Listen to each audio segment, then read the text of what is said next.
I will be right back. Okie dokie. Let's see. I can call on somebody. Is there someone that would love to introduce yourself for a minute or two before we start, or should I just call on someone? This is Dawn Schuster. Go, Dawn. And I work with Becky, where I'm a League of Women Voters, but I just got off the phone with Fawn Schott about the whole isolation facility issue. Are people, I mean, have people talked about that? Is that, do you know what I want? Talk to us. The reason I even called Fawn is that Becky was at a meeting, a Democratic meeting, the Magnuson organization, and Ben Stuckert said that the shelters are now being asked to isolate and quarantine their own people. So I just kind of was curious. So I asked her the background on that today. I literally just got off the phone with her. And she was saying that the city and the Spokane Regional Health District met with mid-level managers. They didn't meet with the bigwigs because I think they knew the bigwigs would push back and said, you can no longer send people to the isolation facility because it's full. And that, okay, but it gets worse.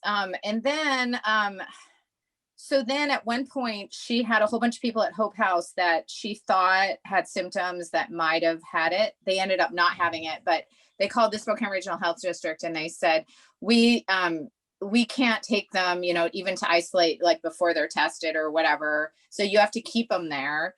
And then she ended up meeting with Amelia and Mary Cooney. And Amelia said, no, we're not at capacity. And it turns out that Where's Amelia? Where's Amelia?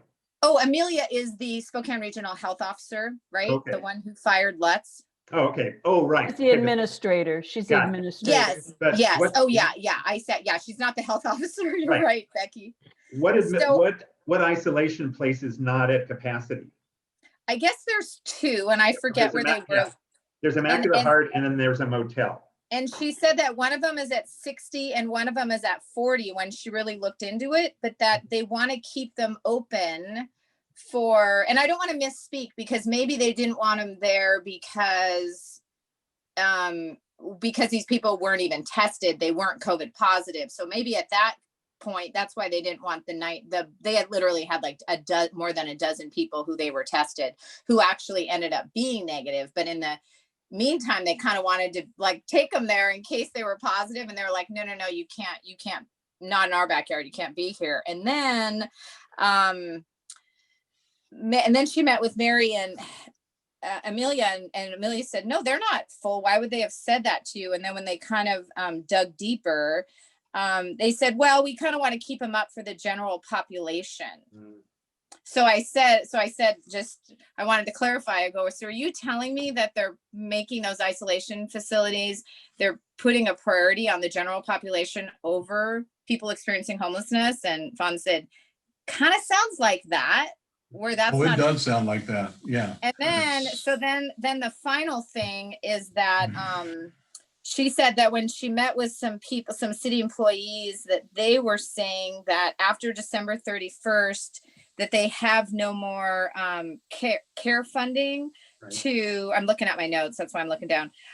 They don't have any more care funding to fund these isolation facilities. So maybe they were looking forward saying, hey, you guys have to start doing this because we're not going to fund our isolation facilities, which seems ridiculous as we're about to walk into a surge, right? That's crazy that you would, whether it's for people experiencing homelessness or it's for the general population who can't isolate on their own. So I just kind of want to just throw that out there. Like I'm about to, just as a human, just as a person, just like talk to people on the health board. Like, this isn't okay, right? That, and Fawn brought up, she said, Dawn, I gotta cut you off, Dawn. Yeah. Okay. Sorry. But yeah, that is good that we now are aware of that and we can look into it. And now I turn it over to our chair, Robert. Okay, sorry. Oh, good. Thank you. That was helpful. Thank you. But we've got to get to the meeting. Yeah, Dawn, thank you for that information. There'll be time after the meeting too, where we have some open mic time as well to continue the conversation, because that's good that you brought that up. Well, welcome everyone to our December coalition meeting. I know it's a difficult month for everyone to around the holidays to be able to devote some time. But thank you so much for the time that you have selected to devote to being at this meeting.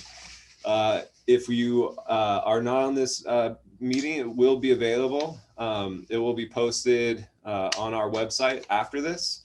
A few things before we jump in, I always want to go over kind of our purpose as a coalition is, of course, to assist with education, advocacy, support, networking, and resource allocation, sharing resources with each other.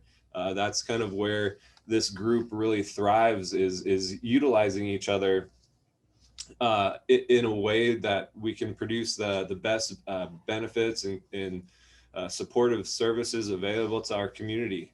So thank you for everyone for participating in that. Want to go over real quick the virtual etiquette as well.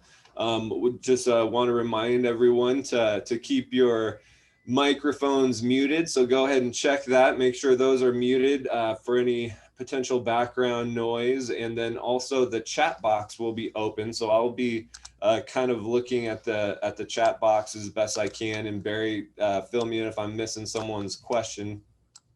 But please address, when we have presenters, address your questions to the chat box. And with that, I totally forgot, or maybe I didn't, but my name is Robert. I'm one of the leadership members, and I work at Providence House of Charity Clinic here on 2nd and Brown is one of my roles here, but I kind of take off that hat to participate in the leadership team here. So again, thank you for everyone. Another quick announcement is with the Google groups and that email chain. I mean, there's probably around 1,100, maybe even 1,200 plus members now who are have a lot of emails. We use that to collaborate and ask for support.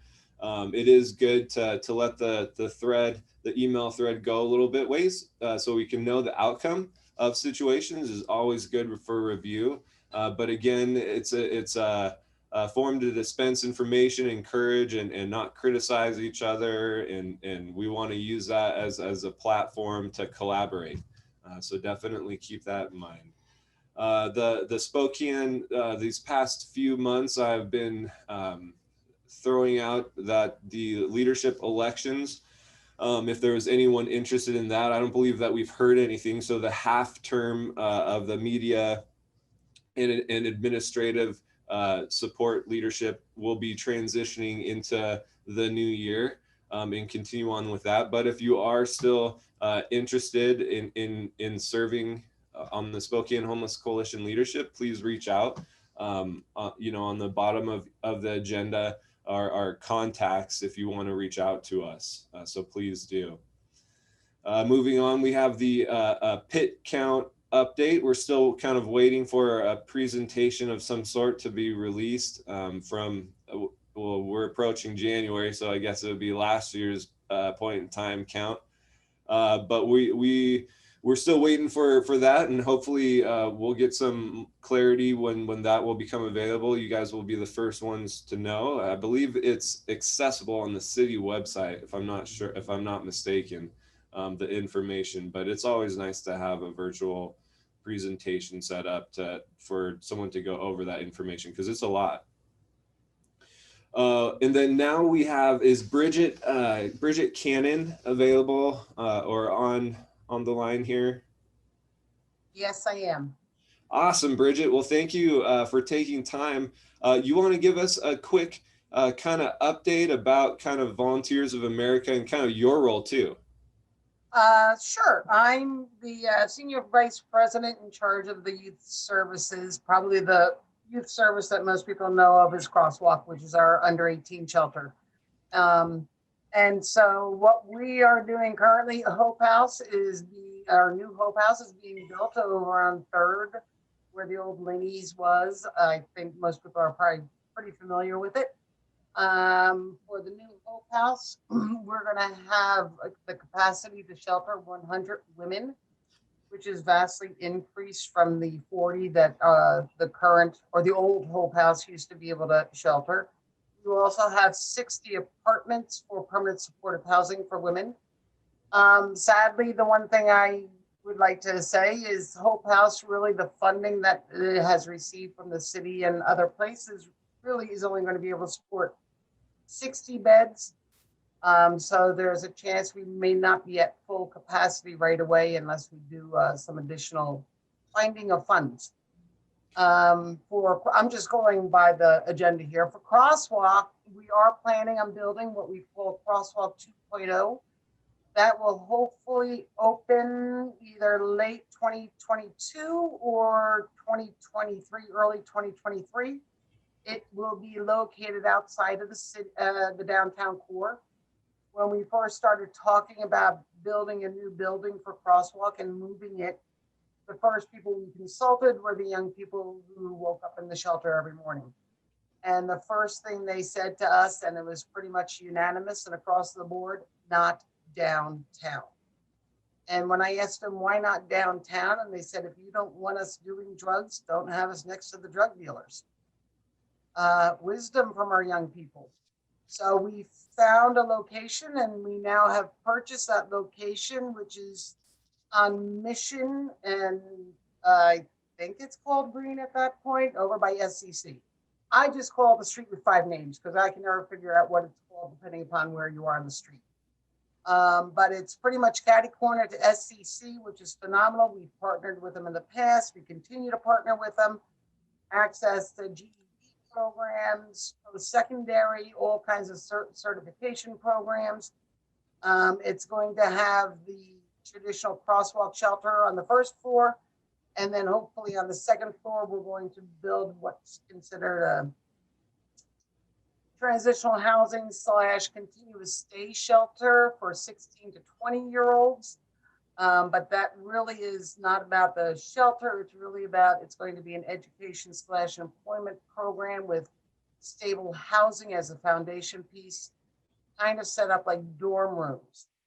But that's a couple of years away still. And so I think probably the one topic that's been bandied about lately in the media and whatnot is the young adult shelter and where we stand with that. And we are still pretty much on shaky grounds. I don't know how familiar everybody is, but the COC prioritized with this 2.7 million coming from the state, prioritized a young adult shelter as what they wanted to do with this. But we're having a pretty difficult time negotiating both the city, Spokane City and Spokane Valley City. We're having zoning issues in Spokane Valley City that they are not zoned for this.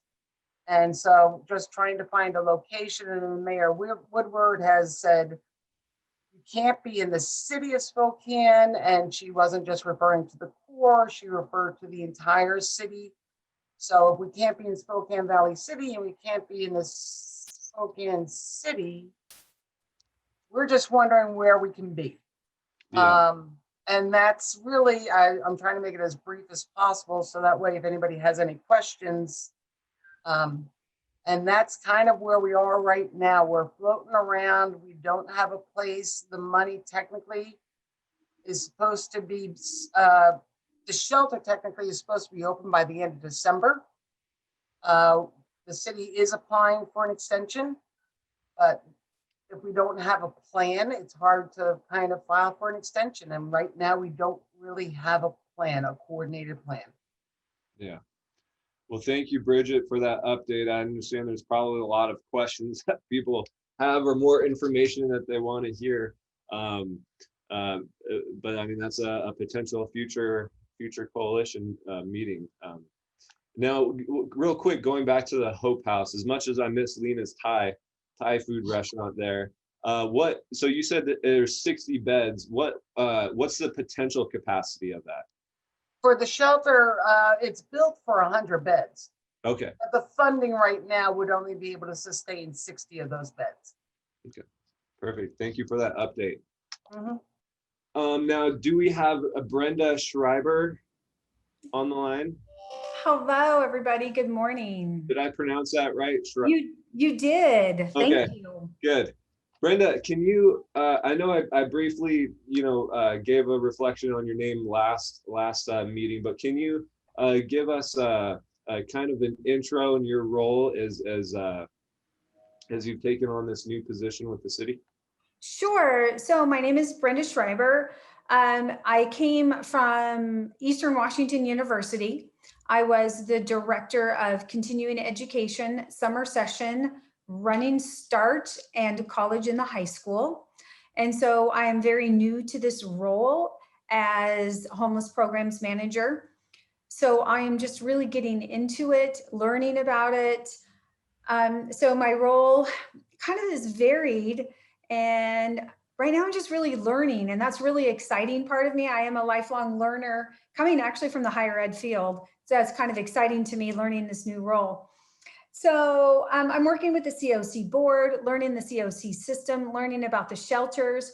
Right now, my big project why I had to take a phone call is we're working with the mayor, working with my new boss, Cupid Alexander, on the 12 days of Christmas, which we're providing meals to the shelters with a local celebrity. And COVID has been so hard hit on our local businesses. So these are working on some special projects right now.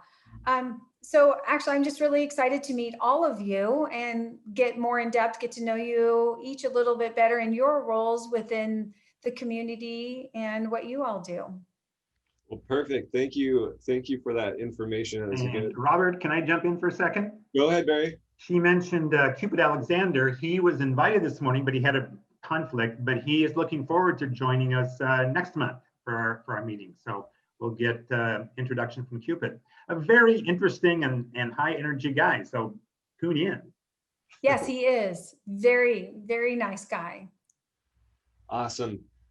Thank you so much, Brenda. Thank you. Look forward to hearing more from you as we go on, and definitely feel like you're in the right place for connecting with people. That's for sure.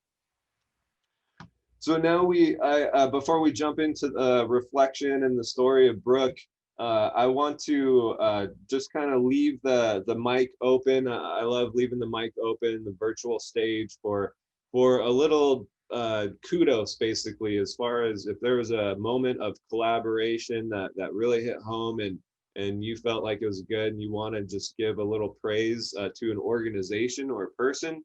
I like to leave that open for individuals to do, because I want you to remember that we're not in this alone, and that even though it can feel like we're all providing fragments of a service that as a whole can look daunting. So I'll leave the mic open for a few moments here if anyone wants to give a word of praise.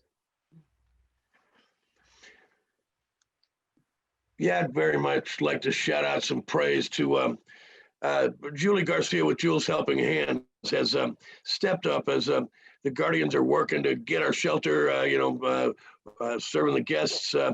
We have some specific needs, and Julie has catered 2 times to some clothing callouts, got custom ordered clothing to meet the immediate needs of guests we have.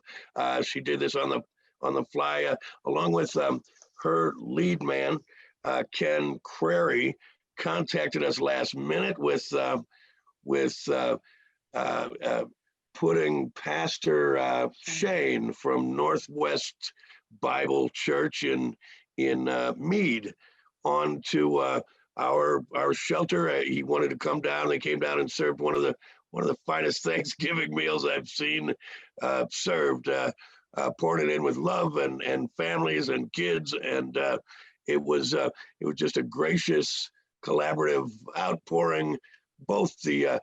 We've struggled to get our donation base going with some of the limitations we have about communicating with the public, being a city-funded shelter, and Julie has stepped up. Jules Helping Hands has stepped up to help meet the needs of the guests we have that we're serving, and that is really great to see. Awesome. Thank you, Ken. Anyone else? I'll leave it open for a couple more. If those, let's see, there's 74 participants. If you're feeling brave to take on the virtual mic.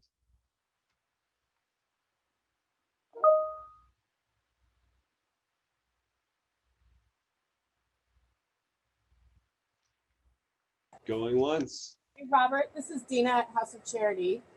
Hey, Dina.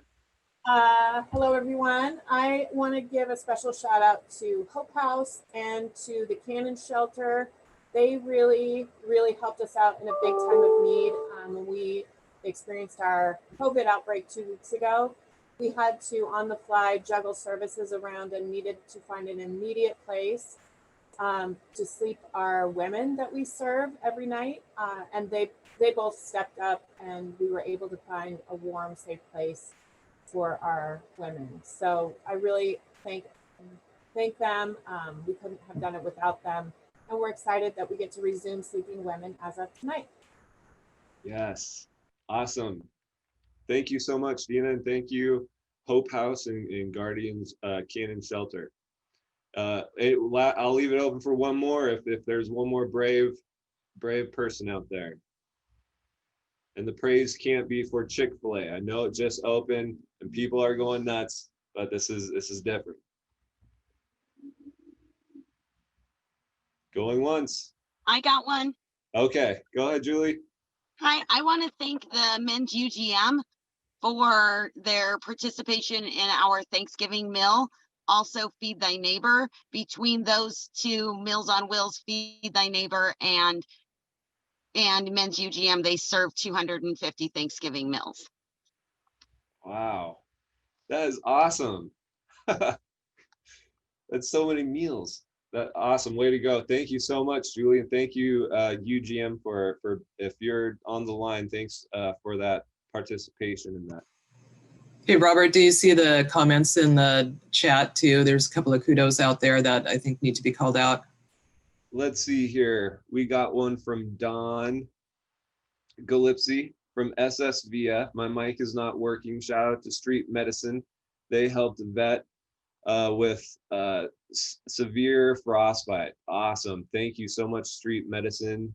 And to Rick Clark, let's see, Spokane Corn Team, who have been raising money for local restaurants who give out meals to shelters and the community. That's awesome. Thank you so much, guys, for all the support that you're doing. This is magnificent. Can I add one more?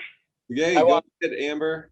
Thank you. This is Amber Abrahamson from the Tenants Union, and I'd like to give a shout out to the River Warrior Society, who collaborated with us in making sure that we got PPE gear and food kits to 300 Indigenous elders in the community. Wow, that's awesome. Thank you. I had one more. This is Don from SSVF. Go ahead, Don. I put it in chat and I figured out all this tech and got my mic working. So we had occasion to do outreach to a vet staying in a motel, and he called and he wanted to be screened in our program. I happened to be out in the field and went to his room and screened him in, and his feet were terribly frostbitten and just in terrible shape.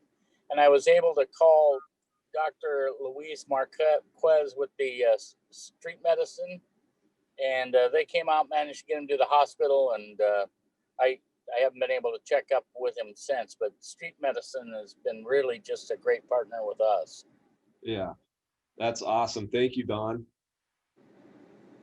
All right, so we're going to go ahead and jump into a quick clip brought to you by Rising River Media and our own leadership consultant, Maurice Smith. Barry, do you have that ready to go on your end?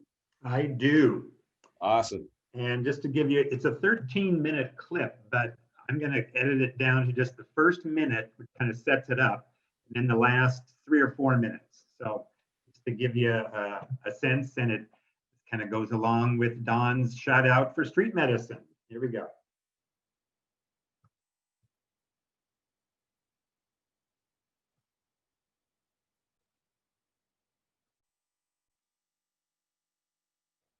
I was born and raised here.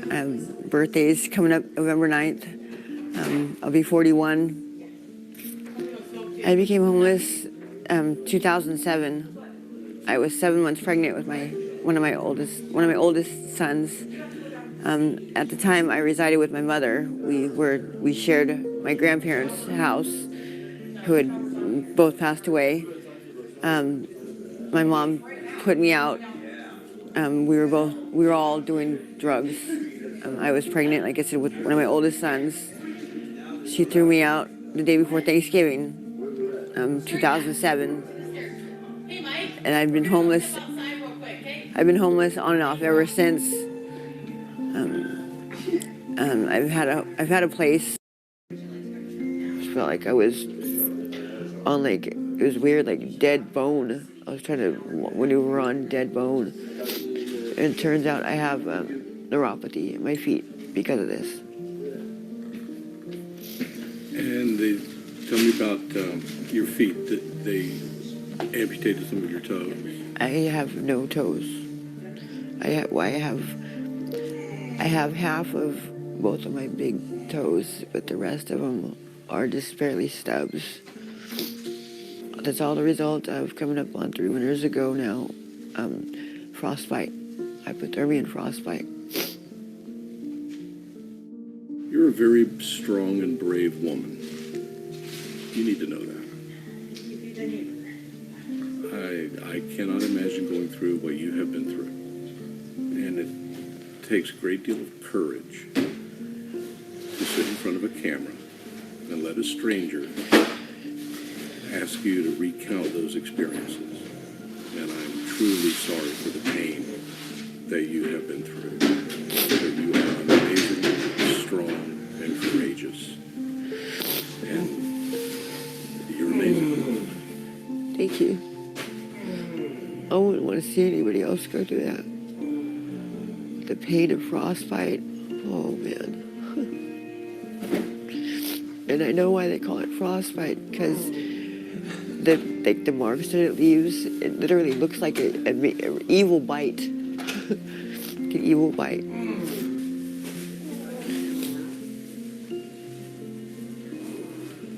When I was at Jules Helping Hands, it was still completely wrapped from my last bone infection. But now I wear, for the rest of my life, I'll wear a wrist stabilizer brace. Because of it being dormant, without the brace, I wouldn't have it like this. It'd be completely over that way. And it's all due to the frostbite.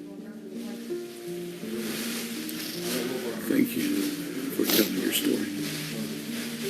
I have no words. I sit here absolutely amazed at what you've been through and how you have persevered. And it's just an absolute honor and privilege to be able to sit here and talk to you and have you tell your story.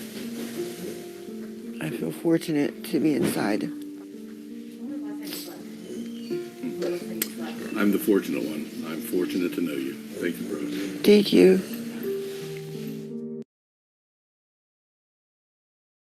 Man, what a story. What a story of Brooke. She's so much strength to go through what she did. And you know, we take some time during the coalition to reflect just a little bit, and she's part of our reflection. And there's a couple pieces of that clip that I just wanted to highlight. One of them being just the simple notion of a compliment, of validating kind of someone's experience and what they've been through. You could hear Maurice kind of just say, "You're an amazing person," and that really hit home, because thinking patterns, when you're stuck bearing the elements, thinking patterns in your mind can twist your thoughts and play games, and developing new thinking patterns is very hard in traumatic circumstances. Think of her initial reaction of, once that compliment was given, you could see her face, kind of that emotion just melt in her eyes. But then her first response was, "I hope this doesn't happen to anyone else."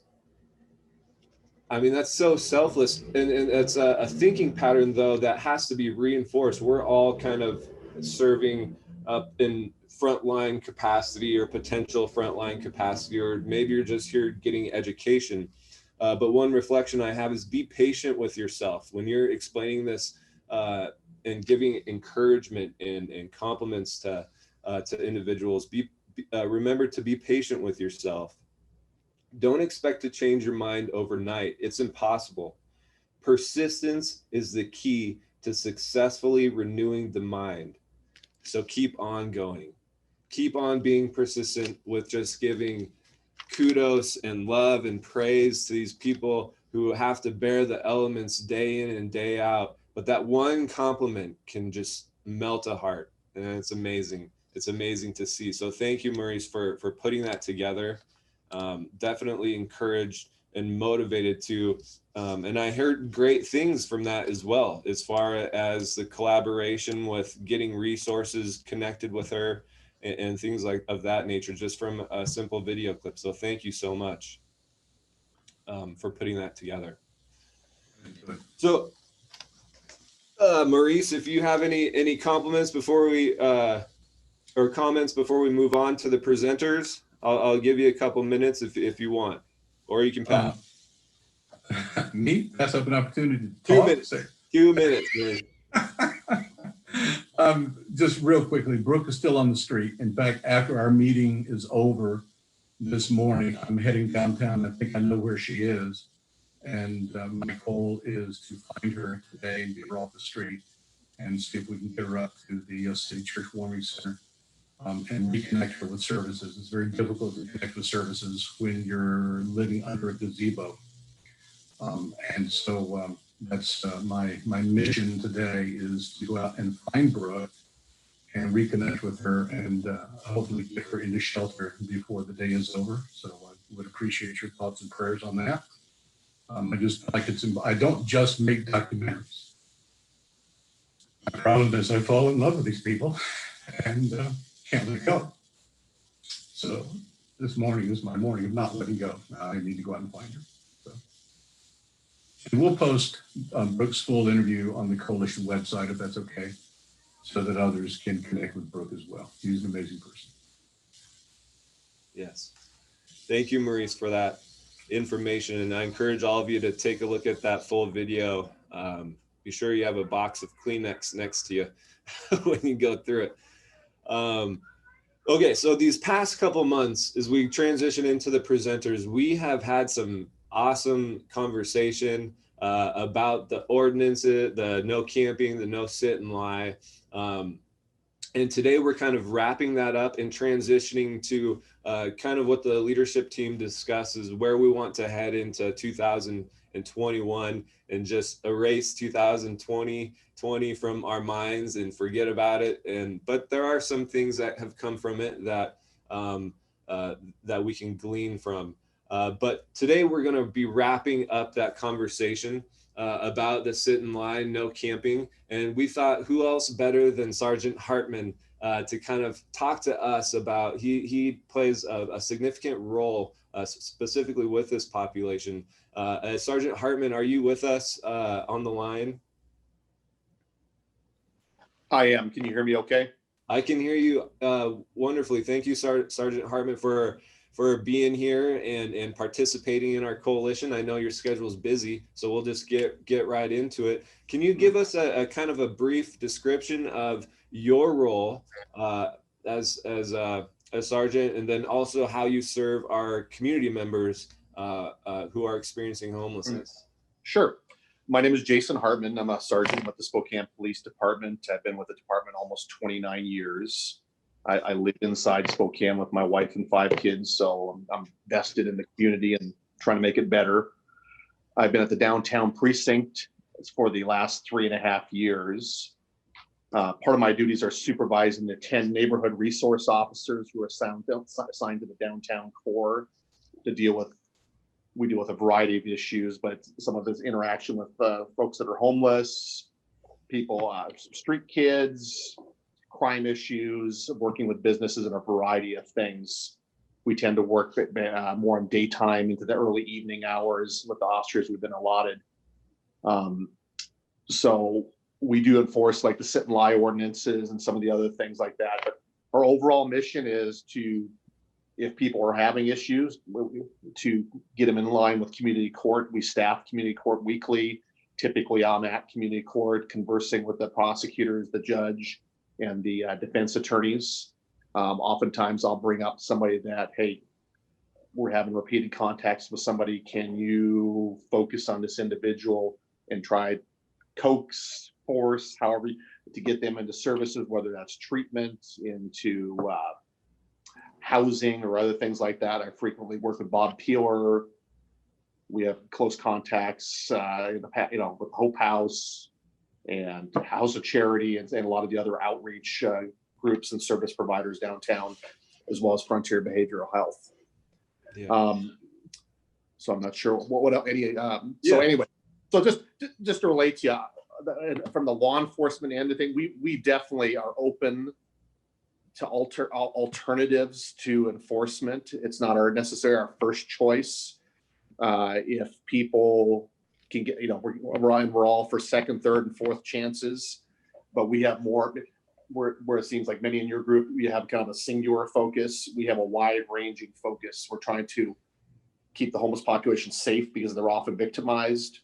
We're trying to work with businesses, people that are just coming through downtown and what have you. So we have a wide list and a long list of priorities we're trying to address with our officers. Yeah.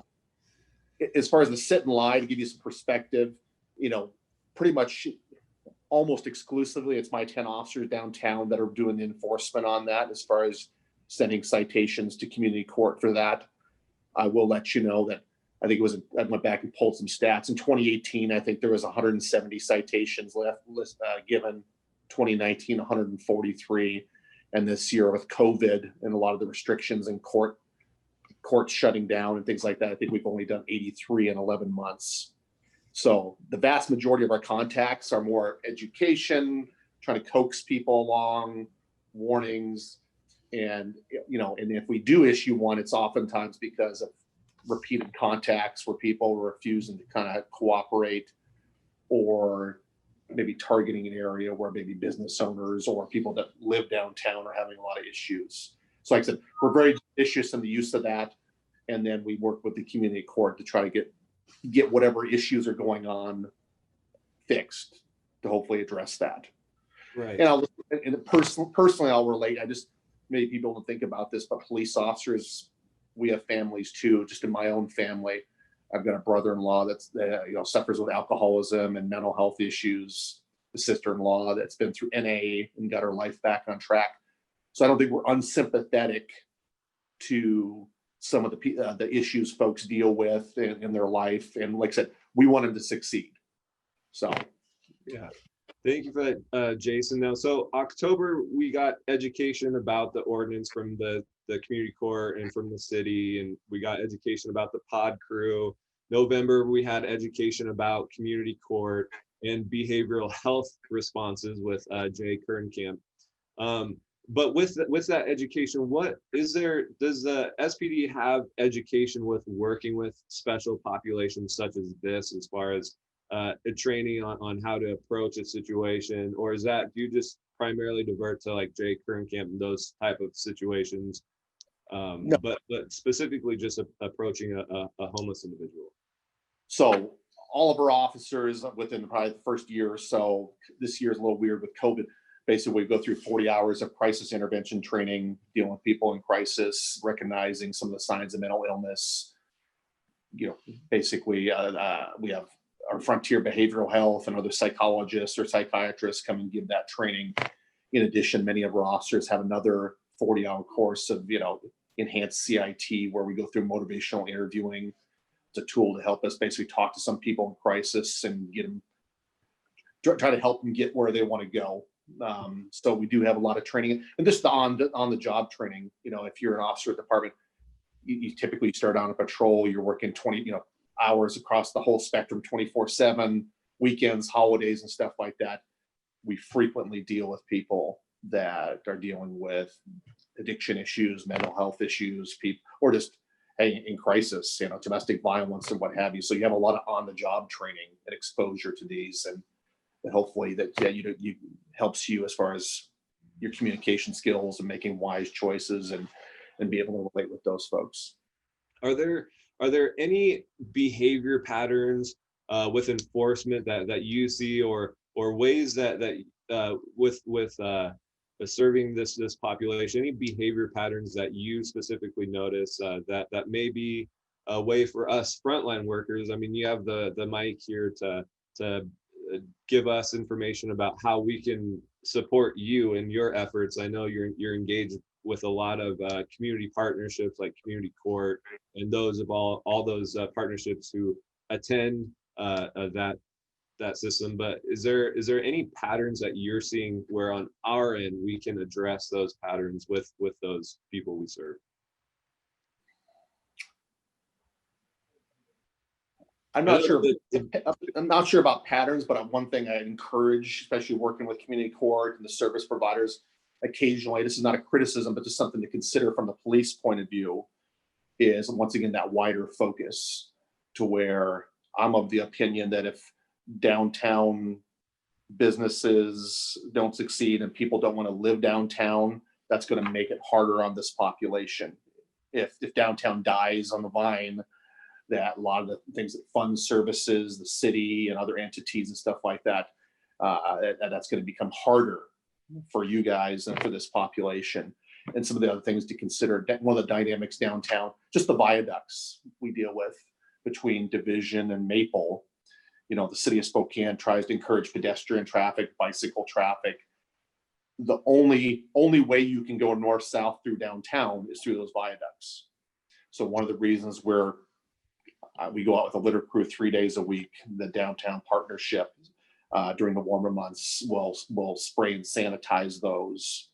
But the reasons we're there is if we don't kind of keep tabs on it and go through there, sometimes they're impassable. Or just imagine a mom and kids trying to walk through some of those if we just ignored those. So like I said, that's why we're there, to kind of keep those passable for the rest of the public, and like I said, we can receive complaints about people on the street, so we're trying to help with public transit and keep that safe. We staff the STA Plaza with an officer from our precinct and work with them as well. So I'm not sure as far as patterns. Like I said, we see a lot of the same things that you do. Some of the issues are a small segment is a law enforcement issue but a lot of things are outside our control. And one of the dynamics I've noticed, people struggling with this, if they're unwilling to go to treatment, if they're unwilling to take their mental health meds and kind of work with the courts or work with their service providers, and they have behavior issues, that's when we get called. And so. Yeah. And would you say the best way to contact or collaborate with you would be to potentially reach out to the Community Court efforts in partnership with that? Yes, and then the other thing, a lot of the service providers have my phone numbers. Hey, I provide like booking photographs and department licensing photographs, so if they're looking, a name's on their radar but they don't have a face to that name, I provide photos for that. Since I came down, I've been getting photos to the court, so when they discuss somebody during the staffing, that they can basically put it, like I said, put a face to the name. Other service providers, hey, I've seen that guy, I know where he is. That seems to help. We do have a question from Becky. The Community Court coordinator last month mentioned not all officers honor the 48-hour notice to move on. Can you explain or give what is I guess the 48-hour notice? I guess to move on, is that the part of the ordinance, I'm assuming? I think that, typically downtown, we don't do a whole lot of the unlawful camping because we have other tools we don't necessarily have open lands. The river portion that's in our precinct is mostly riverfront park. So we're not necessarily going out with the camping pods that you chatted with in the months previous. So I think if I understand, it's probably the 48 hours notice to remove property and some of the things they do. We don't do a whole lot of that. We're more dealing with trespass issues, sit and lie, pedestrian interference. Like we said, where the entire sidewalk's blocked and it's making it hard for people to transit and things like that. Yeah. Okay. Well, thank you, Jason, for being able to participate today and giving us a little bit of information as we transition into a different segment. But it has been a definitely interesting couple months going over this topic. I imagine that there's push and pull, and definitely thank you for everything that you're doing. I know from my experience, being at community court in hot spotters and or when they were two separate, you're definitely a huge benefit to have with us. Well, we appreciate your efforts, because we can't do this, like I said, a small segment. This is a law enforcement issue. I've being here as long as I've been, I've seen it, a progression of things. When 15 years ago, I would see people downtown in sleeping bags, sleeping on the sidewalk. A lot of the other issues that we're seeing, there's been kind of a progression.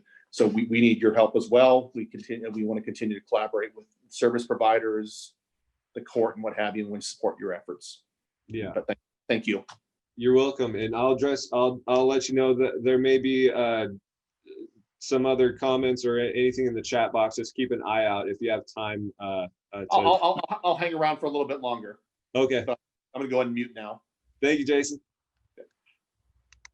All right, so we are wrapping up that topic for the time being, and we are transitioning into 2021. With that comes kind of a new focus and a new theme that we as a leadership team have discussed, and we want to kind of piggyback on what's happening in the community and just kind of ride this wave as far as church involvement and church activity and how they can participate, how we can help bring education, how we can bring news to those who solicit good news. That makes sense. But today we are going to talk about community action and what is specifically happening right now in our community. And Jenna Swanson and Sherry, are you guys available or on the line? We are. Perfect. Can you give us kind of a brief description of your role and what you're doing with it within our community that is affiliated with church services, or not church services, but the church system, basically? Do you want me to start, Gina? Sure. Okay. I'm Sherry DeBerg, and I'm just a little old example of how someone can link people together. Hey Sherry, can you speak a little bit further into the mic? Just having a little trouble hearing you. I will try. Is that better? Yes, thank you. Okay. So I'm a retired social worker, and I've been attending the Spokane Homeless Coalition meetings for quite some time, looking for some little way to be helpful here and there. I also serve on the board of New Hope Resource Center, which is out in Colbert. And last month at our meeting, our Homeless Coalition meeting, at the very end of the meeting, Julie announced that there were 45 people in need that were being evicted from a property where they had been camping. So I'm not sorry to interrupt, Sherry. I'm not being able to hear you. Is anyone else hearing you on the other end? Maybe let's see if we have our other guest speaker. Jenna, can you mute your mic? And then we'll try again with Sherry. All right, Sherry, you have the mic again. Okay, how is that? Oh, that's good. Much better? Okay. Do you want me to start over? Yes. Oh, I'm getting some no's and some yeses. Okay. So last month, Julie Garcia announced at the Homeless Coalition meeting that there were 45 people out in need that were unhoused and camping on a property and were being evicted. And I'm on the board of New Hope Resource Center. So I got to thinking, that's right in our area. Those would be people that we serve. And so I contacted Gina Swanson, who's the director at New Hope, and suggested that we convene a public meeting, including the churches that support New Hope and others. And she just pulled that together right away. And lots of good things happened just because we asked. And so I'm going to let Gina tell the rest of the story. Thank you, Sherry. Yes. Hi, everybody. I just want to talk about New Hope really quickly. We serve Hawthorne north to the county line, east and west, excluding Deer Park, since they have the greenhouse. And so if anyone has clients residing in that area, please feel free to refer them to us. We are open and waiting to serve. There's kind of been a piece of misinformation in the community that we are not open, and we are. So yes, meat is in our service area, and this was kind of an unusual situation for us because typically people have to come to us to receive services. So this was different for us to kind of be reaching out to some homeless individuals, and we do serve homeless individuals, but it's generally people that are living in their own vehicles that happen to be staying in our area. So basically, we just made ourselves available. We hosted the Zoom meeting. We sent out a letter to probably about 150 people, including all the New Hope volunteers, almost every church north of Francis. And we've had a really nice response from the community. I think there just needed to be an ask and also some awareness sent out. I think a lot of us that live on the north end, we think of homelessness as a downtown problem. And so this has been really enlightening to see that this is an issue even on the north end of Spokane. Honestly, one day I was just outside watering my animals and just praying about this. It's like, God, there has to be someone else that I can ask about this. And John Leland came to mind. Well, John I used to attend church at Northview with him, and he's now at City Church. And the reason I contacted him is because he's a real estate agent. And I had some really generous offers from community members to help pay for a lease if we not being able to find a building that was donated. So I thought John might be able to tell me, about maybe a building owner that I could contact.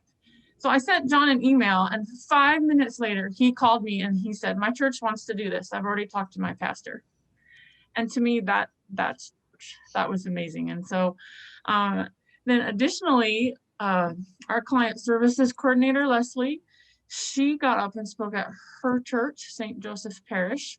And there happened to be a gentleman there that is from the area Granges.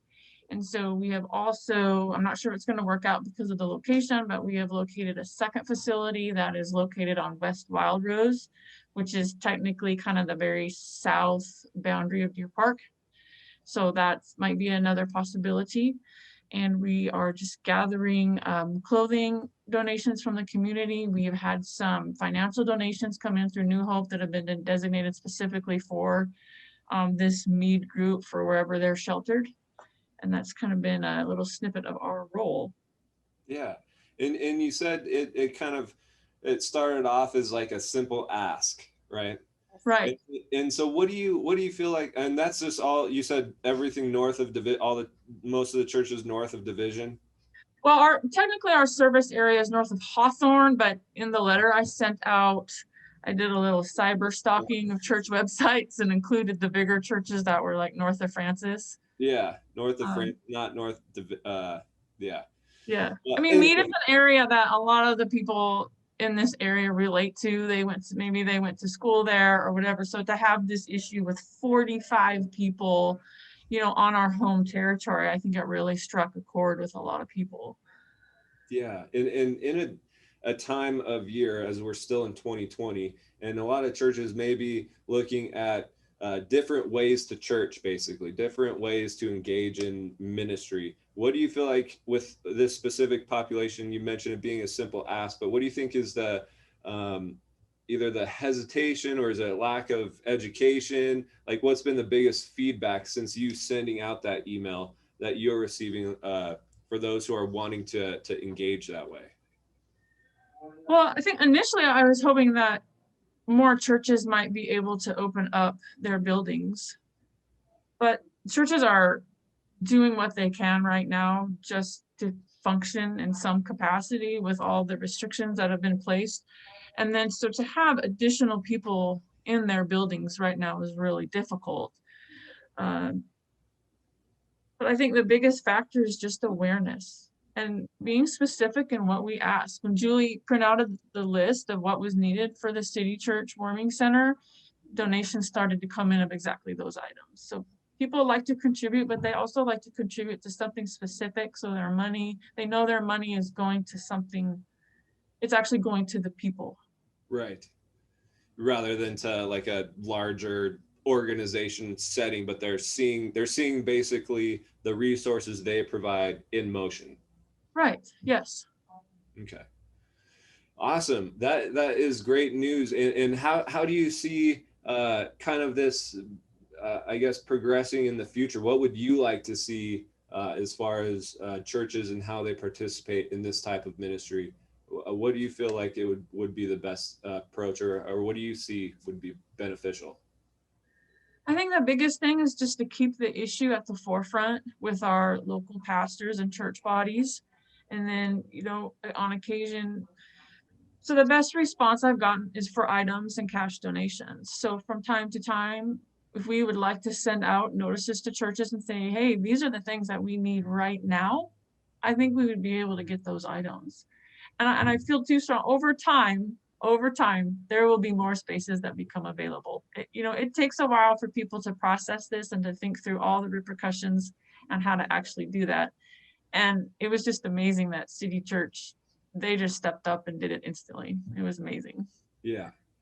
Well, thank you for that information. I want to remind everyone that Jenna and Sherry, they're just a small portion of Spokane, right? And so Right. there's mid Spokane, there's South Spokane, there's the Valley, we have so many areas in Spokane and so many churches and church buildings where I think I want to motivate and encourage everyone. If you're feeling the nudge to reach out to your church leaders, please do. If you feel like they need an avenue or a resource, please give them the Spokane Homeless Coalition as a resource if they need to communicate to someone on how to be engaged in providing services to our community members. That's great. Thank you, Jenna, so much, and Sherry for being able to share with us a little bit of what's happening and a little bit of what to expect with this new year and kind of our focus as a leadership team. Now, look. Oh, yes. No, I just had a question, and I'm somewhat embarrassed because I live in Colbert. Where is the New Hope located? Is there an office? Yes. Okay. Sorry.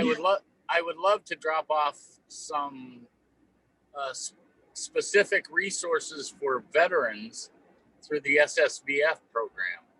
And I happen to be at the Y right now. Great. We also have Veterans Pathways here in the office once a week. Oh, great. So we are located on the grounds of the Colbert Presbyterian Church. Oh, okay. I go to church right across the street from you. Okay. Great. I've driven by. What's wrong with me? Open our eyes, right? We're kind of around the corner in the church parking lot, so it's very easy to miss us. Okay. Yeah, and go ahead and put the address in the comment box, and then that way, thank you for addressing that question, though. So as we move into that's kind of the community action note on the agenda. We're going to be transitioning now into community hindsight, kind of what we can learn as far as what has happened and what's going on right now. So we're going to play a little clip as to what's kind of had been happening in our community recently. And again, this is a Rising River Media production from Maurice Smith. So if we want to go ahead and get that video up, and then we will transition into kind of the result of what the video has to show us. Okay. And just to give you some background, this is the camp in Meade that Maurice filmed that has been relocated, and we're going to hear about that in a minute. But that doesn't say Marcus, that's Maurice.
is Michelle.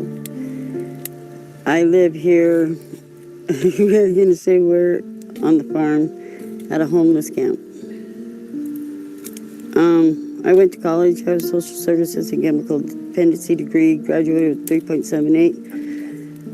And this is where I'm at now. Came from Sharon up at the main house, asked me to come here. And then she dies, and now I'm, I guess, stuck here. So how long have you been here, Michelle?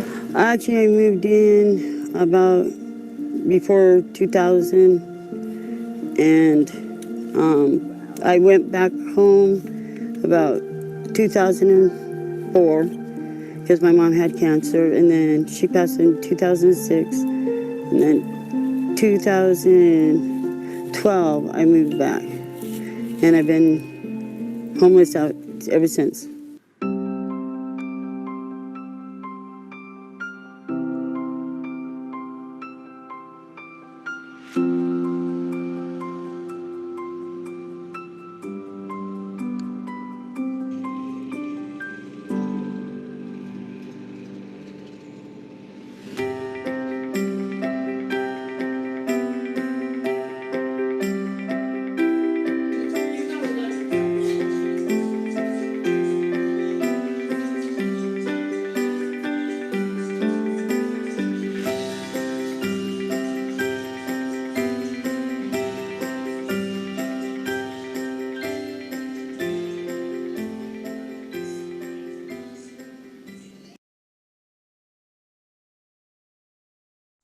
Awesome. Thank you so much for showing that.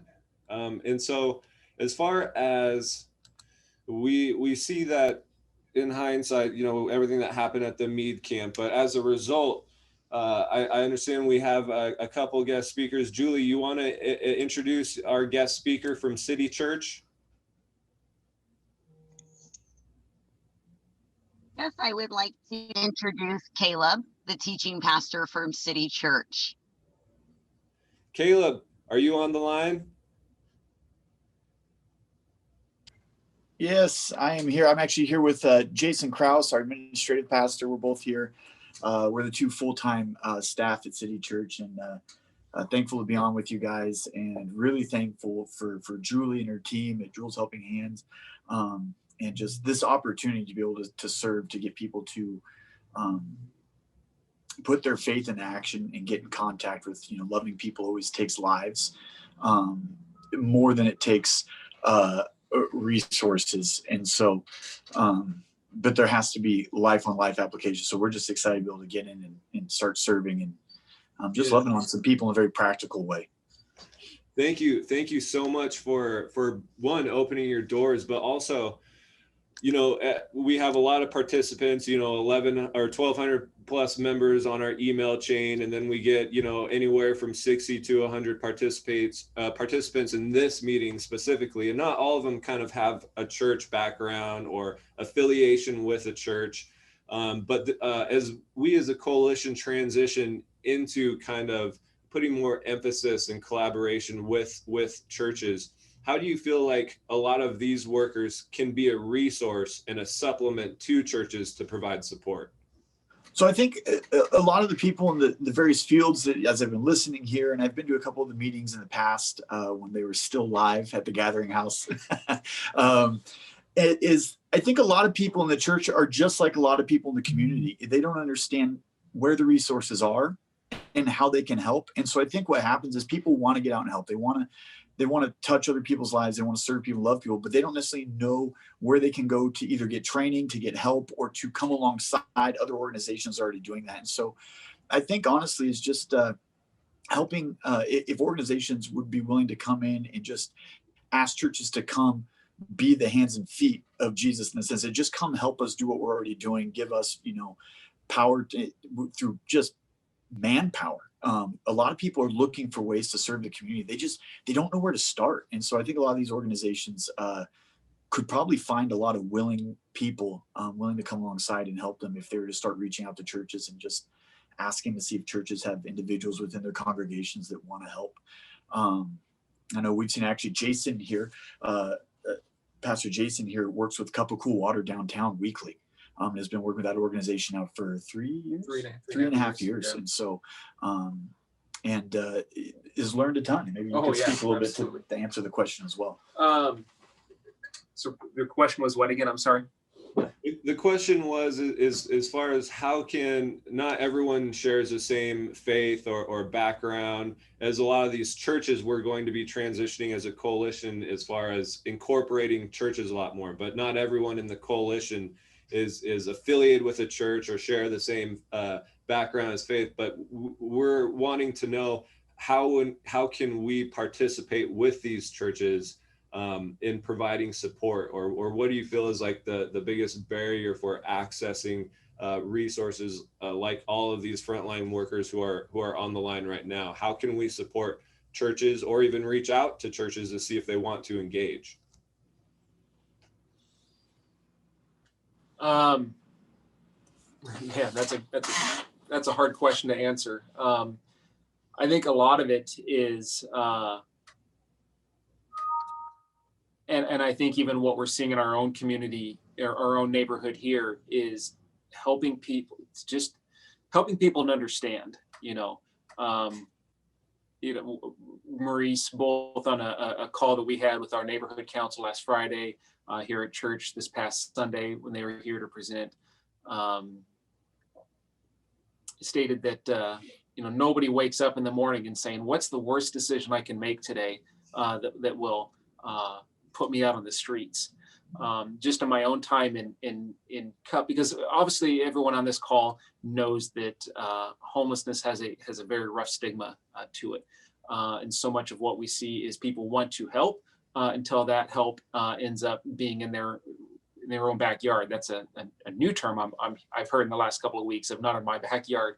But to help understand that that these are indeed people like you and I, and some with some horrendous stories and circumstances in their life that have led up to this, or just bad decisions. But I think a lot of it begins with just helping to educate and to overcome the stigma of what homelessness is. And so often it's referred to as these people. It's not these people, they are people, and so I that would probably be my thought is it starts with educating and bringing forward facts and dispelling fear. That's been one of the big things that we've kind of butted up against, is working on dispelling fear with facts. Yeah. And so what kind of, as the last question, what kind of nudged you guys as far as partnering with Jules or kind of getting engaged more with the community members? Like what kind of nudge are we recommending for other people, or what kind of nudge are within our own church? City church. What nudged us? Yeah. Just the opportunity. So we've had our eye on that building. You can see Maurice's clip. The building is a different color than our building, and so they're two separate buildings. And so we just purchased that. We had our eye on that building for years now, praying about what we could, if we could ever buy, what would that look like to have that facility then in our ownership. And so then that happened here just this year.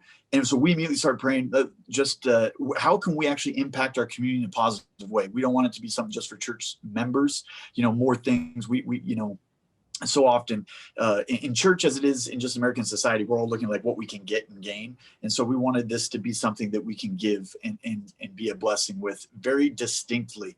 And so as we were praying to that end and getting the building ready for who knew what was next. So when we got the call, John got the email rather, and then called me, it was an easy yes, because it was exactly what we were looking for. This is an opportunity for us to help someone else. And so for us, it was just simply the nudge was we have a heart to help people, whether it be the homeless, the kids in our neighborhood. We've spent a lot of time at Willard Elementary here serving. So we just wanted to find a way to help in any way we could. And so this was an opportunity to kind of, as I said, it was like a softball pitch, and we was like, you got to take a swing at this. And so, I see some questions. I don't know how to get to the comment stream. So someone asked, there's been 2 or 3 questions. The last one had something to do as something about not addressing a question. And I apologize if that's aimed at us. I don't know how to look at those questions on the comment stream. The last one says, how would you address a recent comment I heard that these people shouldn't have been moved into Spokane? So what the thing is they're being evicted legally, that whether it be the police and stuff are going to be moving them on from me, they're going to go somewhere. And they're going to probably go to wherever they think they're going to find the most resources. So they're going to be probably moving towards town anyways. And so do we want people wandering around hopelessly dislodged from where they currently felt some sort of community and some sort of consistency, now having even that little minimum barrier of control removed from them, now wandering our streets even more? Or can we actually help improve from where they were to something else and build relationship? And Jules does a beautiful job of talking about the difference between what she does and sometimes what happens with other places where people get housed is relationship. And that's what we really wanted to dive in on is people don't use the resources they have. Even us, whether you're blue collar, white collar, we don't use all the resources to us unless we have support and we have belief that we can actually accomplish and succeed. There's things in my life I know I should get working on, but if I don't have the hope that I'm actually going to see that succeed in my life, you get paralyzed and overwhelmed and you just don't move into it. And so removing some of the boundaries that maybe are causing people to work out of the framework in their mind of trauma to actually working it from a place where it's like, hey, my basic needs are met, then they can actually get the resources they need. And that really only happens with relationship, because resources are everywhere. I mean, you mentioned how many, over 1,100 people on this email stream that have resources, but yet this problem's growing. And I think it's a lack of relationship and awareness that you don't have to do it alone. And where you fall down, people can pick you up and continue to help you to the next place. And so, so when people say, man, these people, moving them into the city, they're coming anyways. Are we going to actually give them the best chance to succeed? Or are we going to shut our doors, turn our faces, and just hope for the best? And I think we can see the overwhelming response to that as a large, swath of that part of our society gets ignored on a daily basis anyways, and it's not helping. And so, so they're coming. Might as well be part of the solution instead of just hoping they don't land in my backyard. Yeah. And very last question. There was one up there about COVID precautions. Are you guys, I remember coming through there one of the days and having you guys have little dividers up between beds. Mm-hmm. Can you just talk a little bit about that? Yeah, dividers between all the beds. And everyone's masked up all the time. And so, and honestly, the Jules could probably speak more to that. That's what they're running it hands-on. Right. She could probably give you a little bit more information on exactly what they do for all the precautions. But they're working with the county health department, so they're following all the guidelines required for warming shelter to be able to align with the COVID guidelines being put upon all of us right now. So, yeah. I can actually speak about the COVID precautions we're taking. We have plexiglass dividers between our guests. We are following all the capacity regulations for 6-foot distancing.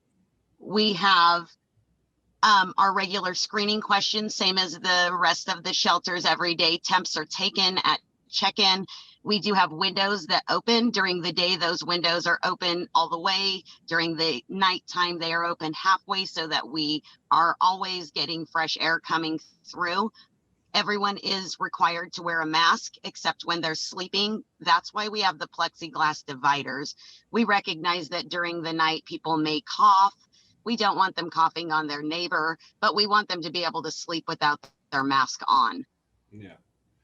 Thank you, Julie, for that update. And so with that, I know we went a little bit over today, but I feel like is definitely worth it. And thank you, Caleb, for being able to be with us and talk a little bit about what you guys are doing in our community. I'm excited to see how it develops from here. Any closing comments from you, Caleb, before we move on? I'm just thankful for everyone that does all the work they do. I mean, we're taking one small piece, and we're also just one part of a larger process of people being reintegrated back into society and having hope and purpose in their life. And so I love the passion that everyone has for different parts. I just think it's important for us as we collaborate moving forward to recognize that there's different stages in the process that need to be addressed. There's different parts of the population. There's different types of services. And we need to continue to honor and respect and support one another in the different avenues we're taking to help, because there's no one solution that fits all. These unique individuals. We have unique resources and experiences, and we need to come together, continue to collaborate like this to see the most good happen, and to really rally around where we have shared passion and agreement, and not bicker so much on the little differences on strategies that we might have or place of starting and trying to end people at. And so anyways, it's just my encouragement towards the whole group to keep working together for the greater good, and we can make a difference in this city. Thank you, Caleb. Thank you guys very much for having us. Honored to be here. Yeah. Well, thank you, everyone. I want to now leave the mic open for any updates within the community. We spend the last portion. If you need to leave, that's fine as well. We'll continue to post this on our website. But if you have any updates from your organization that you'd like to share, now is the moment that we allow for that to happen. A quick one, put on my Providence hat real quick. With our clinic on 2nd and Brown, we still have our walk-in psych evaluations at 1:30 to 4 every Tuesday. So every Tuesday, Dr. Samuel Murray is in our clinic and able to do those evaluations. But also on Tuesdays, we have an access point for SNAP. So if there needs, if you know someone who needs a coordinated entry assessment to be completed, Heather Schley will be here on Tuesdays at 10:30. If you need to send someone to our clinic to have that assessment done. So this is just kind of a little partnership between us to provide an access point, because their offices are still closed. So for those individuals who don't have phones or internet access, please send them our way on Tuesdays at 10:30 is when she'll be here. Other than that, I will say thank you everyone for being here, and I'll let Barry take it over for anyone who wants to make announcements. Amber, looks like you're unmuted. Okay, thank you. Hi, this is Amber Abrahamson from the Tenants Union, and we will be doing an action to call on Governor Inslee to extend the moratorium on evictions. The current one will be expiring December 31st, and it will not be a happy new year in Spokane for many tenants. We will be asking everyone to please sign on of support. Thank you. Thanks, Amber. Who's next?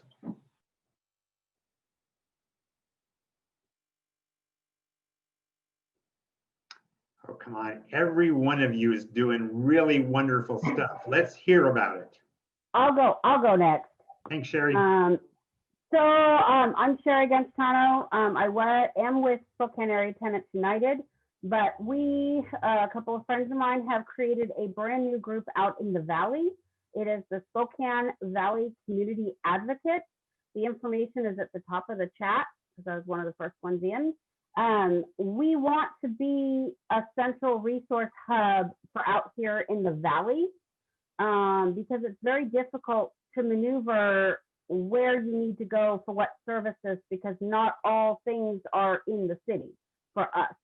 And then we want to be able to continue providing mutual aid, and to foster and nurture self-advocacy with knowledge. So again, my information is at the very top, and I would really like to be able to partner with other groups to be their contact out here.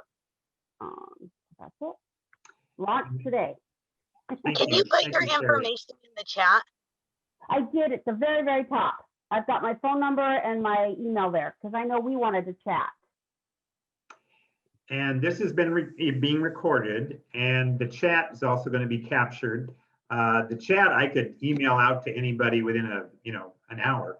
The video takes a while to process it, but both of those items will be on the coalition website within 1, 2, 3 days, depending on how quickly our elves are able to get it done. What else? What else does somebody want to say?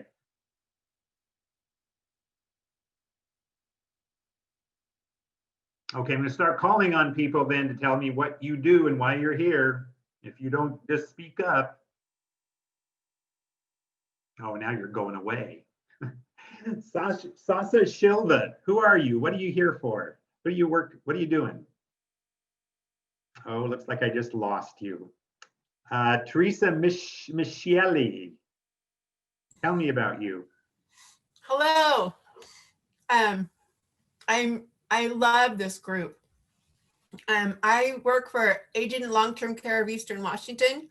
I'm the Care Services Director. So what that entails is I have, we work with the Health Homes Program. We have a Medication Assistance Program. We have a Supportive Housing Program. And also I work with the Case Manager's Nursing Team for OutQ. So quite the gamut. Good, thank you for doing that. Might want to put your info in the chat in case someone wants to contact you. Absolutely, thank you. Announcement. Then how about Bryn Redal, R-E-D-A-L? You want to tell us who you are and what your connection is here?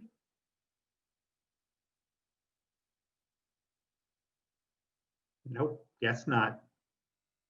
I'll go because I'm going to take off. So, hey, Angela, go. Okay, Angela Chapman. I work for Transitions. I'm formerly homeless. I'm on the Continuum of Care Board, and I'm also a member of City Church. So, I really feel happy about seeing things come together, and it was just a blessing to see Caleb and some of our pastors come into partnership, and just kind of sit on the back lines and be happy about it. I worked for Transitions for 3 years and been on the Continuum of Care Board for the same amount of time. I really enjoy this group, and I really enjoy making connections and getting to see everybody's faces. So thank you for everything that everybody's doing. Thank you for all your hard work. Thanks, Angela. One thing I'll echo, based that we heard this morning, is there's a huge amount of need out there. And I believe there's a huge amount of generosity in people who want to help but don't know how to help. And we heard that. So one of the things I think our coalition leadership is trying to do is to try to move in a direction where how can we get those connections? And church groups, that's one place where we think, there's probably a lot of people who are willing to help, but they're not sure how. So we're trying to, kind of try to see if we can engender or encourage those kind of connections to say, hey, church groups, here's how you can do it. And so City Church and what we saw this morning is a great success of that. Yeah, well, I would add, City Church is a really tiny church, and in comparison to a lot of these big churches around here. And but Jules' a Facebook post, I think, was really I think if we reached out more on Facebook, somebody's going to see it and then share it with their church, and it gets shared in a way and it reaches more people. So I think that I wanted to suggest that was a really good push. Okay. So if we could do that again, that would be helpful. Julie, shout out to your Facebook page. I do want to thank everybody in this community. They have really stepped up to provide everything that has been needed. We literally went into this knowing that there was no funding for it. We were just going to make it work. And everybody in the community has truly stepped up to provide what they can. And I think that that's the biggest thing that you can take away from this is we all participate how we can, whatever that looks like. If it's a little or a lot, if it's just encouraging, if it's spreading the the posts that we share, or talking to your church members, or talking to your neighbors, every single thing that we do, because we do it as a team, we can get a lot done that way. And I really believe that that is the biggest takeaway from the pop-up warming centers is when you ask the community for solutions, you have to provide a way for everybody to participate. And that's what I think these pop-up warming centers do, is provide the space, a safe space for people to participate, whatever that looks like. I've got an incident. I was talking to one of our city council members yesterday, and they said, like, what's this pop-up thing in the Garland district? What is this? I don't know anything about it. I'm hearing things about it. And they asked me, so like, how did this happen? And I said, well, the church donated the space, and Jules Helping Hands is bringing in volunteers and donations to make it happen. And I think that I opened the eyes of the city council person. What? You don't need $1 million from the city budget to do this? You can just do it on donations and volunteers. And yes, we can. I mean, it really helps to have some government funding, but people can do it. What else? What else do we want to hear? Somebody talk to me. Go, Joan. So I had a lot of questions for Sergeant Hartman. I think that was his name. I don't know if he's still here, but the biggest question I had was when he was asked about, what kind of, is there any kind of special training that the officers go through? It didn't really sound like there was training that's happening to assist in specifically dealing with people who are going through homelessness and the challenges that those issues, they're very special, separate from any of the other kind of crisis training they seem to be having. I mean, some of the homeless folks don't have addiction. Some of them don't have mental illness. So what kind of, I'm very interested to know, are they getting any training on how to deal respectfully with the homeless community? And if not, I think that's a huge thing that they need to have. They need to have training to understand the issues around homelessness specifically, and they need training on how to deal with people respectfully, and instead of seeing them automatically as criminals and a problem, they need to have some empathy and compassion training on how to interact with people. Yeah. Joan, he put his email, or I could give it to you, his email in the chat. And I would encourage you to write him and ask him that, and maybe volunteer and say, if you want to find out more about this population, well, you've got us. If they were to reach out to the Homeless Coalition, I'm sure we could put together a panel in a heartbeat that would be willing to, do something for them. So. My experience with the police in the past, as an activist, they're not real interested in getting feedback from the activist community. Like I was involved and invited to participate in police training through some stuff that I was doing with Bridget's Cloak and PGELS. And that invitation wasn't for me to actually do any kind of presentation or offer any feedback. It was for me to go and witness what they were doing. It wasn't an invitation to actually help them, with their training or have any input on that. It was just for me to go and watch. Okay. Well, maybe an email to Mayor Woodward then, to their boss. I don't know. Yeah. Okay. Thank you. I will take advantage of the email. Yeah. I don't know. I share Sherry? that.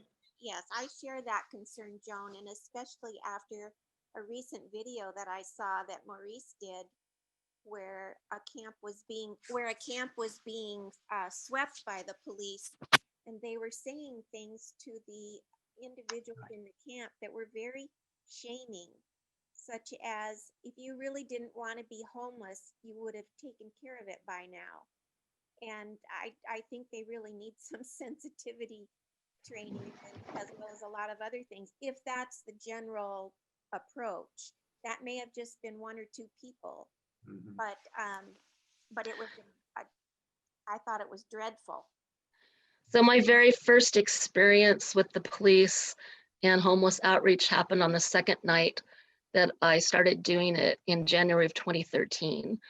And the officer that I encountered spoke about homeless people as vermin and scum, and that they were under the direction of Mayor Condon, who was new to office, to sweep them and clean them out and remove their presence from downtown because they were scaring people away from shopping downtown. And they used more derogatory terms than scum and vermin too. Yeah, we got a lot of work to do to change that narrative. Yes. I think Maurice's videos or documentaries are very helpful with that. If people can see them. Sarah, talk to us. Hi, this is Sarah Clement Sampson with Providence Healthcare, and I just wanted to put it out there that I have some limited funding targeted for the homeless population and the Native population to do contact tracing, testing, COVID kits, which are kind of some patient care kits, and then PPEs. So if your organization could use any of that targeted at those populations, please send me an email. It is limited, so I'm trying to make sure that I get it to those that are really going out. I've contacted SNAP, their outreach. I've contacted Native Health. I've contacted the Naval Tribal Alliance, Rising Strong, Street Medicine, a lot of them, but I thought I'd just put it out here for that as well. And then just kind of off of the past conversation that was happening, if there's some actual training that you know of that you'd like the police to have, that might be one avenue. And I hesitate to put this out there, but I do have some funds specifically for community education. So I could potentially take down that barrier depending on if we can get all sides to the table to agree, kind of thing. But if you could identify the training, identify the cost, we could potentially go to the police department and say, this be covered for you if you do it. Yeah, you have a history. Providence has a history of doing some really good training. So yeah, you could be a player who could get the police to show up. So yeah, thank you for that. Maybe we don't need police to do sweeps. Maybe some other type of group, such as behavioral health. That are already trained. Yeah. Well, it seems like that's a trend nationwide to move away from criminalizing to more, social services outreach. But it seems like here in Spokane, it's just at the very beginning. And if we can just kind of keep moving in that direction, that would be a good move. Barry, may I say something? Sure. You're touching on the sanctioned encampments that the League of Women Voters is trying to, is one of our recommendations. And several cities within the Washington State area have now begun to implement those into their response to the unsheltered. And that was why we tried to incorporate that into the recommendations to the City Council. And of course, as we would anticipate, we're not making a lot of headway. But one of the concerns we had, and Sergeant Hartman spoke to that, is they want people to move on, but move where? Right. Move where do they go? So that's why we tried to encourage them. The CDC has actually said that the homeless should not be moved, that they should be given sanitation equipment and areas where they can stay in place rather than spread the disease. Yeah. And for whatever reason, I'm just amazed at the cities. I think it's Moses Lake. I get my lakes confused, forgive me, but I think it's Moses Lake that actually took the initiative and began this program through their police department. The sheriff or the police chief was the spearheaded this and trying to come up with places where they could stay without worrying about being moved along. And so I guess when you're speaking to your council persons, if you would kind of put in a word for sanctioned encampments, maybe the more of us who mention that, you know, I understand the downtown doesn't want that. That's one of the things that we as a committee recognize, that that's important to the downtown to be open to the public. And that's fine, but then give them a place to go. Mm-hmm. So that's my 2 cents. Yeah.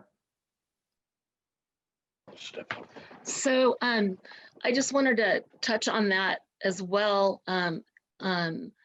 My experience with working with the people who put Coyote Village over in Olympia into place, and some of the issues that they were dealing with, and also some of the Nicholsville sites in Seattle, is one of the #1 issues that those camps and those villages need to consider is what resources are nearby for the folks. You know, is there some kind of a grocery store nearby, and that kind of thing, places that people really need access on foot, you know, and be able to do that. So I think if we're gonna push for some kind of sanctioned camping area, that is something that needs to be at the top of the list of considerations. Yeah, there's a lot of moving parts. I'd also like to add, part of what I think is helping nudge us along towards more social service outreach as the primary, address of men and women experiencing homelessness is what the League of Women's Voters is doing now, which is highlighting the truth that it's criminal behavior to go out and sweep them along. It's violating laws, and it's criminal behavior and stripping the dignity of men and women. And Maurice is highlighting this when we go into established communities that have been operating in harmoniously for decades, and strip their dignity and remove their belongings and force them along.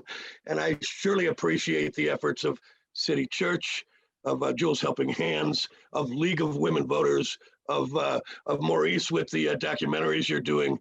And it's growing a sense that everybody's efforts. I don't even know the full scope of it because it's coming from all directions finally. And it's a real blessing. And we need to advance, advocate for the dignity and rights of the men and women we serve, and we'll be blessed in return with their buy-in, bought-in commitment that will be so much better in the results in how we see people transitioning into a more full expression of living, as true members of our community, because they already are, and their love and commitment and to serving one another. It can be translated into educating all of us into how we might move forward as a community in healing and as a fuller community that'll be stronger for all of us. We need to let their leadership emerge so we can move forward as a society, because it's really a great undertapped resource, the men and women out here who are surviving our coordinated abuse of them. It's time to lift the veil from that, and I thank everyone that's involved in doing that. It's glorious. Yeah, amen. Well said, Ken. I have to move on. You guys can keep talking if you like. I can just leave this on, but I need to go.